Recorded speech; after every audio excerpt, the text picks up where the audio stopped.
Olá, quarto ano! Boa tarde, meus amores! Tudo bem com vocês? Vamos dar início à nossa aula de matemática. Hoje vamos ter dois temas, então fique ligado e acompanhe a aula até o final.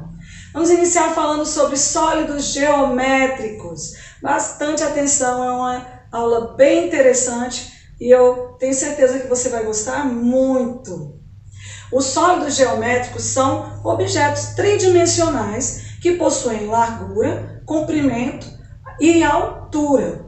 Em nosso dia a dia, nós costumamos ver e utilizar diversos objetos que lembram as formas dos sólidos geométricos. Por exemplo, a caixinha, a bola e o copo são exemplos de objetos que nós utilizamos que têm a forma dos sólidos geométricos. Estes sólidos se dividem em poliedros e corpos redondos ou não poliedros. Primeiro vamos conhecer os poliedros, entender o que significa essa palavra. A palavra poliedro, poli é igual a muitas, edro é igual a faces. Então, poliedro significa muitas faces. Ou seja, as figuras, os poliedros, possuem muitas faces. Como essa daqui, que eu tenho uma face, outra face, outra face, outra face. Então, são duas faces quadradas, no formato de um quadrado, e quatro faces retangulares, como essa aqui que vocês estão vendo. Esse poliedro é chamado de paralelepípedo. Ele possui as faces e também as arestas, que são os encontros das faces, e as vértices, que são os encontros das arestas, tá? De duas ou mais arestas. Nós temos também, como exemplo de poliedro, os cubos, que também possuem faces. O cubo tem 6 faces e tem também suas arestas e vértices. Tem aqui também o prisma de base triangular. Ele tem duas bases triangulares, que também são duas faces triangulares. Por que são bases? Porque é o local onde ele se apoia. E também tem as faces que são retangulares. Aqui estão suas arestas e suas vértices. Tenho também como exemplo a pirâmide de base quadrada. A pirâmide de base quadrada possui uma base, como nós dissemos, quadrada, que também é uma face, tá? Sua face quadrada. E aqui temos 4 faces que são triangulares, certinho? Também possui arestas e vértices. Vamos lembrar também que os poliedros são corpos que não rolam, tá? Então, ele tem uma base fixa, ou várias bases fixas. Ele não vai rolar como bola, tá certo? Vamos agora conhecer os não poliedros, ou os corpos redondos, tá? Eu tenho como exemplo a esfera, do qual nós costumamos chamar de bola, né? A esfera. Tenho aqui o cilindro, ele até possui faces, 2 faces, mas são apenas 2, não são muitas, né? E é um corpo arredondado que rola, tá certo? Então esse é um cilindro.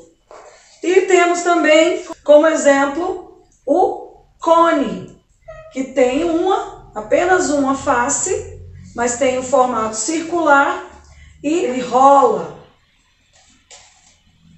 Agora vamos para nossas atividades. A página 236 e 237. Questão 1. Responda. Letra A. Como os sólidos geométricos estão divididos? Letra B. O que significa a palavra poliedro? Letra C. qual é a diferença entre corpos redondos e poliedros. Bem facinho as 3 perguntas. Caso você não se lembre, é só voltar o vídeo ou encontrar no próprio livro. Questão 2. Na figura a seguir, localize os elementos de um poliedro. Então você vai encontrar aí, de acordo com o local para onde as setinhas estão apontando, qual é a face, qual é a aresta e qual é o vértice, tá certo? Dessa figura que está aparecendo aí.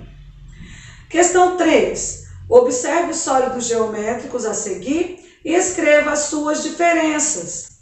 Então nós temos aí um cilindro e um cubo. Você vai escrever como é o cilindro, visualmente falando, como você percebe, como você consegue perceber o cilindro no seu visual.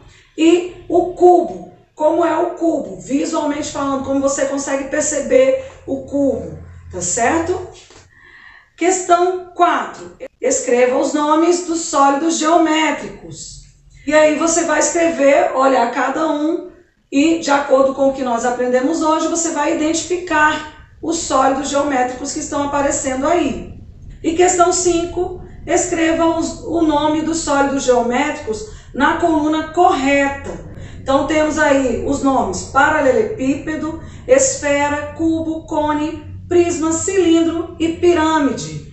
Você vai dizer qual deles é poliedro e qual deles é um corpo redondo. Vamos lá, ainda não acabou não.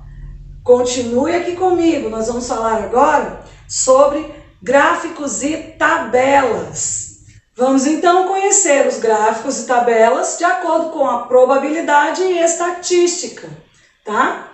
Então, probabilidade é a parte da matemática que calcula as chances de ocorrência em experimentos diversos. Ou seja, através dela é possível analisar as chances de um determinado evento acontecer. Por exemplo, suponhamos que reuníssemos um grupo de 32 pessoas para responderem a uma simples pergunta. Entre as frutas, laranja, maçã, kiwi, banana e uva, qual a que você mais gosta? E assim formamos a nossa tabela de respostas. De acordo com a pesquisa realizada, 8 pessoas gostavam de laranja, 10 gostavam de maçã, 5 gostavam de kiwi, 6 gostavam de banana e 3 gostavam de uva, totalizando 32 pessoas. Como vou montar o meu gráfico em cima do que eu descobri nessa tabela? Assim que olhamos o gráfico, ao analisarmos o gráfico, já conseguimos perceber que, mesmo sem prestar atenção nos numerais, somente de olhar a posição, nós já sabemos quem foi o mais votado e o menos votado dessa pesquisa, né? Então, temos aqui como mais votado a maçã, com 10 votos, 10 pessoas gostaram mais de maçã. A laranja, com 8 votos, 8 pessoas gostaram mais de laranja. Em seguida vem a banana, 6 pessoas gostavam de banana. E o kiwi, com 5 votos, 5 pessoas disseram que gostaram mais de kiwi. E 3 votos para uva. Esse é um simples exemplo de como podemos realizar uma pesquisa, construir uma tabela e, a partir dessa tabela, montar um gráfico. A probabilidade e a estatística nisso aí vem como? A estatística é o resultado que encontramos nesse caso aqui. Essa foi a nossa estatística. 8 pessoas desse grupo gostam de laranja, 10 gostam de maçã e assim por diante.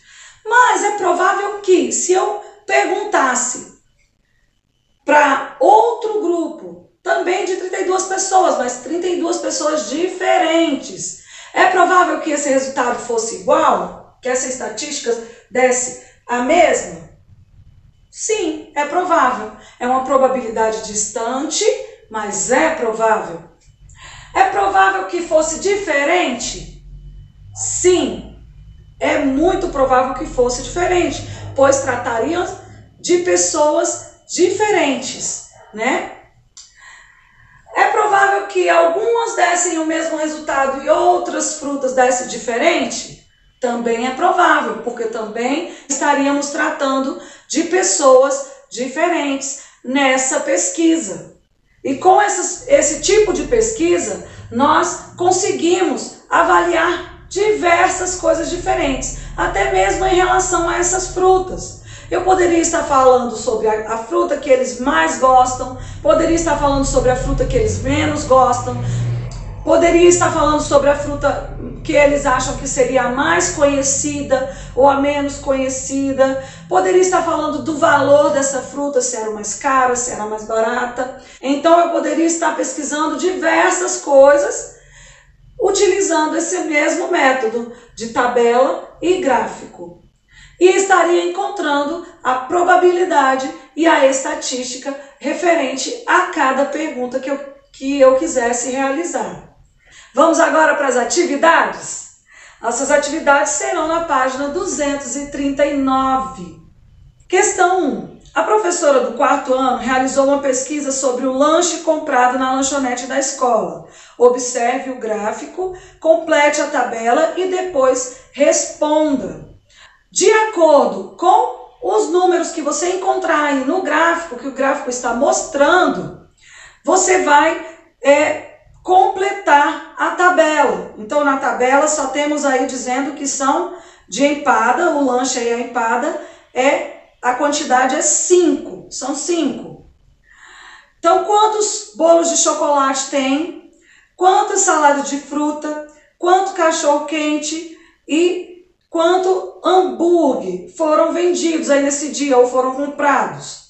E aí, em seguida, vamos responder as perguntas. Letra A, qual foi o lanche mais comprado? Letra B, qual foi o lanche menos comprado? Letra C, quantos alunos responderam à pesquisa? Para encontrar quantos alunos responderam à pesquisa, você deve somar a quantidade de cada lanche que foi representado aí na sua tabela. Letra D, qual a diferença de compra entre o hambúrguer e o bolo de chocolate? Então, você vai pegar a quantidade de hambúrgueres comprados e diminuir pela quantidade de bolo de chocolate comprado. E você vai encontrar a diferença. Devemos lembrar que nós encontramos a diferença com a subtração. Letra E. Quantos cachorro-quentes foram vendidos a mais em relação à salada de frutas? Vamos também subtrair para encontrar quantos cachorro-quentes foram vendidos a mais. Essa palavrinha mais está aí para confundir, mas nós vamos utilizar a subtração. Como assim, tia? Vou ver quantos cachorro-quentes foram vendidos e diminuir essa quantidade pela quantidade de saladas de frutas vendidas. Diminuindo, eu encontrarei o resultado e saberei qual foi a diferença. Quantos cachorro-quentes foram vendidos a mais, tá certo? Meus amores, a videoaula está aqui à disposição para que vocês vejam e revejam quantas vezes precisarem e quantas vezes quiserem. E eu estou aqui à disposição para se vocês ainda tiverem alguma dúvida. Beijo, beijo!